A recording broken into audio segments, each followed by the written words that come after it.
FAP is the applied force, and that's the one that's going to hurt, which is why we're solving for it. So let's start filling in these numbers. Friction is easy. Here's a chart that gives bullet-shaped objects a frictional coefficient of 0.295. And over here, acceleration is 0. Yes, Bullet Billy Bob Thornton is accelerating enough to counteract any wind resistance, or should I say, drag, he's flying into, but his constant speed across the screen means his net acceleration is 0, which knocks out this whole side of the equation. In other words, all we need is mass and love. But for now, we'll just focus on mass. Bullet Billiam Shakespeare here is basically a cylinder with a cone on top. So break out the geometry, because we're about to turn up the volume. Volume, get it? Because we're calculating never mind, my jokes are wasted here. Counting the pixels and then using Mario's R scale, we're able to find that each projectile Pete is 112,939 cubic centimeters. No way! Can you believe it? Of course you can, because that number is meaningless. What the heck does 112,000 cubic centimeters look like? I don't know, and I'm certain you don't either. So let me translate that for you. That's a bullet the size of a small toddler headed straight for your face. But will it kill you? To know that, we need to unearth what Bullet Billy Mays is made out of. And let's just cut to the chase. The answer is iron. Notice that Bullet Bill and Ted get launched out of a cannon. Clue number 1. And not just any cannon. Cannons that sometimes receive names, like Big Bertha in Super Mario RPG. Real-life cannons also had a tradition of being named, like Roaring Megs from the 17th century, or Mons Meg in Edinburgh, Scotland. Clue number 2. And in the early days of cannon warfare, it was round shot, the stereotypical cannonball as we think of it, made to rip through the hulls of ships. A ball of pure iron. Eventually, round shot was completely phased out for shells, which had better aerodynamic effects. These too were made out of iron. In the airships of Super Mario Bros. 3, we see both types of ammo getting put to use. Round shot and our Bullet Bill Clintons in the shape of a shell, both getting shot out of cannons, and both with the same black shine of iron. Clue number 3. So really, Bullet Bills are just glorified cannonballs. They should be called Cannon Bills. Wait,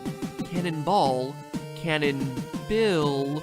Half-Life 3 confirmed. Now, iron has a nice mid-range density at 7.87 grams per cubic centimeter. Time to visit the DMV, or density equals mass divided by volume. We need mass, so Markiplier's density by volume gives us 888 kilograms, which again means nothing until you convert it into a metric we all understand, and that's 1 ton. 2,000 pounds, or half a car's worth of bullet headed straight at Mario. That'll teach you to grind your brother's shoe at the end of tennis games. So, back to our equation. 0 equals FAP minus 0.295 times 888 kilograms times 9.81 meters per second squared. That results in 2,570 newtons of force, which, actually, that isn't all that much, especially for an object of that size. That's half the force of a 100-mile-per-hour fastball. It takes at least 3,300 newtons to crack a rib and 4,000 to crack the femur, so it's not going to be breaking any bones. And to verify, I checked the speed of everything. Bullet Bill travels at about 12 meters per second, or about 27 miles per hour. It'd be like getting hit with a mid-sized moped. Sure, it would hurt, but probably wouldn't do any permanent damage. So we have our answer. Bullet Bill?